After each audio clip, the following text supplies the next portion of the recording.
kita belum tahu. Mudah-mudahan harapan pemerintah terjadi. Saya ke Pak Paulus, tadi kalau Pak Pulung sampaikan 200 ini sudah maksimal. Kalau menurut Pak Paulus berapa? Bisa nggak sampai 400 lagi?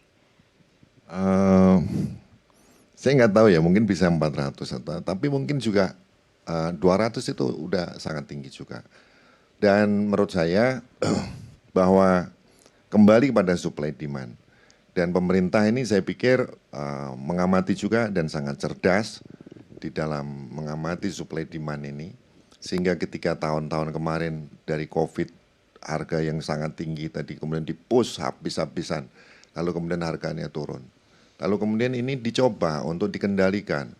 Karena memang Indonesia saat ini memegang posisi yang sangat strategik sebagai eksportir terbesar di dunia. Sehingga memang peranan Indonesia di dalam memainkan supply tadi itu pasti akan berpengaruh kepada harga. Nah ini yang saya kira dilihat oleh pemerintah sehingga batu bara di Indonesia ini bisa mendapatkan harga yang terbaik. Memang kemudian di satu sisi gitu ya, di satu sisi memang ini ada keluhan juga dari pengusaha gitu ya. Karena mereka sebenarnya beberapa tahun ini sudah mempersiapkan peralatannya untuk satu level produksi tertentu. Lalu kemudian tiba-tiba RKAB-nya tidak diterbitkan sesuai dengan harapan. Nah, tentunya investasi ini kan menjadi menggantung. Nah, ini yang di sisi lain gitu ya, di sisi lain pengusahanya ini kalau kalau kebijakan itu sebenarnya dikomunikasikan dengan baik dari awal, maka menjadi tidak masalah. Tetapi kalau kemudian tidak dikomunikasikan dengan baik dengan pengusaha, maka yang tertatih-tatih itu pengusahanya. Karena apa? Dia sudah terlanjur mempersiapkan segala macam peralatannya, investasinya untuk mendukung level produksi tertentu, misalnya kayak gitu ya. Ternyata RKAB-nya diberikan setengahnya. Nah, lalu kemudian investasi ini mau kemana? Apakah ini strategi pemerintah memang agar pengusaha batubara ini lebih fokus pada hilirisasi batubara? Saya belum melihat ke sana ya, karena hilirisasi batubara itu kan juga beberapa kali memang dicoba ya, seperti misalnya PTPA dengan ya itu Pertamina dan sekaligus juga dengan kebetulan pengusaha. Kita punya datanya juga nih, kita akan tampilkan hilirisasi batubara yang sudah di-approve oleh pemerintah. Kita lihat siapa-siapa saja.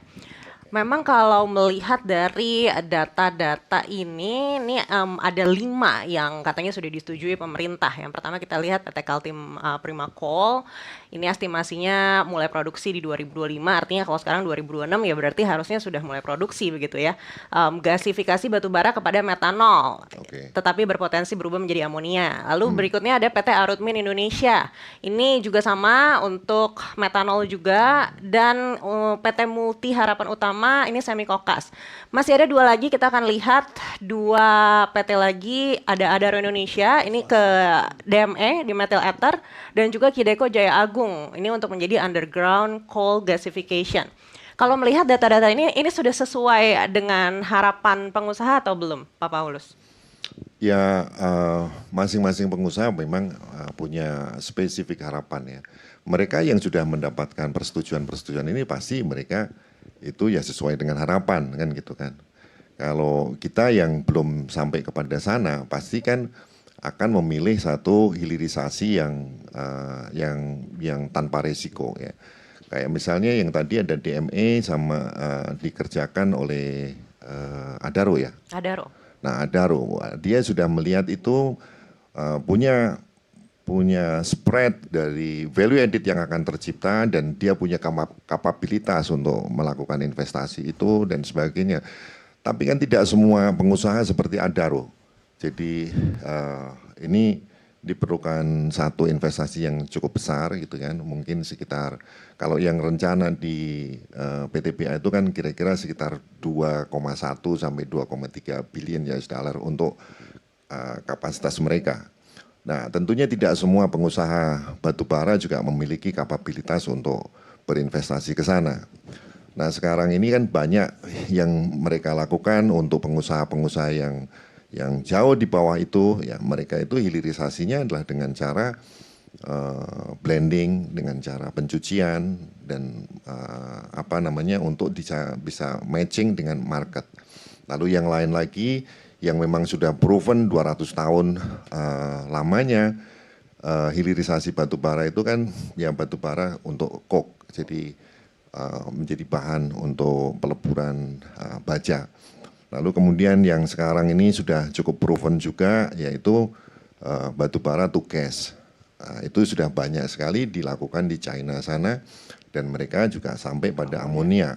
Bahkan mungkin produksi amonia di China sana itu 85% diambil dari batu bara.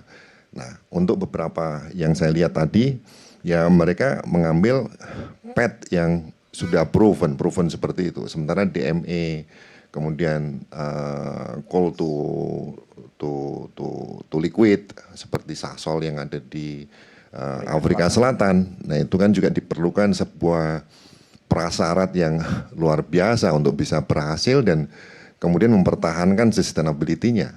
Baik, Ya tadi kan? Bapak sampaikan soal kapabilitas, tidak semua pengusaha batu bara ini mungkin punya kapabilitas. Apakah ini maksudnya pendanaan juga? Karena kalau dari segi pendanaan kan sebenarnya ketika COVID ini kan banyak keuntungan yang didapatkan dari sana untuk mungkin bisa disalurkan lagi ke proyek-proyek hilirisasi. Ya kapabilitas ini macam-macam, dari penguasaan teknologi, penguasaan pasar, penguasaan investasi, penguasaan orkestrasi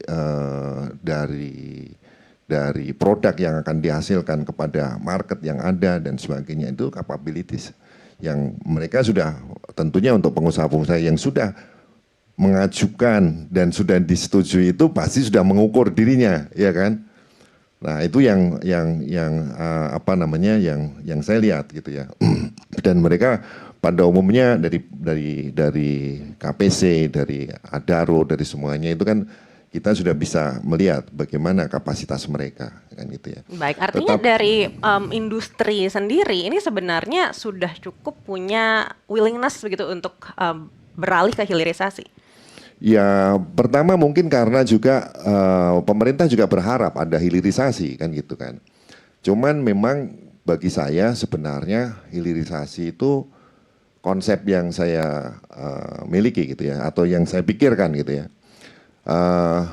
Itu tidak harus dari satu komoditi menjadi satu komoditi tertentu atau komoditi yang vertikal lah kira-kira. Bisa juga beramai-ramai sehingga membentuk sebuah ekosistem. Contohnya apa? Bahwa kita 60% batu bara kita itu kan loreng kalori. Dan memang itu menjadi salah satu keunggulan kita untuk menciptakan elektrik yang murah, ya kan, untuk bisa untuk bisa diterapkan di mana-mana dan itu proven teknologinya, proven investasinya, proven segala macam proven. Menurut saya dengan kondisi yang seperti ini saya melihat keunggulan Indonesia dengan batu baranya itu hilirisasinya adalah dari coal to electricity, tetapi itu sebagai enabler, sebagai penyedia energi yang murah. Sehingga dapat dilakukan hilirisasi dari berbagai macam komoditas yang lain. Nikelnya, mereka yang mau membuat smelter nikel di mana-mana tersedia elektriknya, yang kuarsa juga mau melakukan hilirisasi juga ada energinya. Karena kalau setiap industri harus membangun kapasitas elektriknya sendiri itu juga terlalu mahal. Nah sehingga dengan begitu kalau batu bara ini menjadi enabler bagi industri yang lain dan pemerintah mendorong ke arah sana sehingga nanti di daerah-daerah yang mereka sudah memetakan aset-aset yang ada yang bisa dihilirisasi itu tersedia energinya dengan murah. Nah dengan begitu ini akan mendorong kapabilitas ekonomi kita yang tadi disampaikan bahwa bagaimana kita break to the middle income trap lah, misalnya kayak gitu ya. Nah ini nggak bisa diangkat dengan satu industri. Kita itu harus mengangkat dengan seluruh kapabilitas yang ada di Indonesia, dengan aset-aset yang ada di Indonesia ini untuk bisa dihilirisasi. Nah, baru middle income trap itu punya kekuatan di groundnya. Tapi kalau hanya dibasiskan kepada satu industri, apakah DME-nya Adaro nanti bisa meningkatkan keseluruhan dari pendapatan per kapita? Mungkin pendapatan per kapitanya Adaro menjadi sangat meningkat. Tetapi permasalahannya kita ini punya 288 juta jiwa. Yang mana kemudian mengatakan bahwa kami tetap di sini.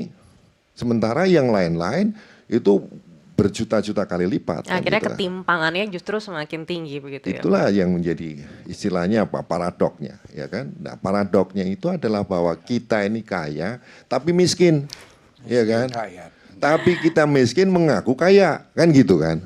Karena apa? Karena kita tidak melakukan keseluruhan dari hilirisasi. Oke. Nah, hilirisasi itu pasti diperlukan energi yang murah. Nah, kalau menurut ini pendapat saya ya, ini pendapat saya bahwa energi yang murah, yang stabil, yang bisa dibangun di mana-mana ya batu bara.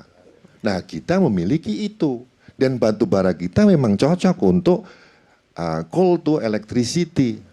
Nah, Artinya ini fokus begitu ya Pak dan gotong royong untuk Ya. bisa keluar dari middle income trap. Kita akan bahas lebih dalam lagi usai jeda. Tetaplah bersama kami di Merah Putih.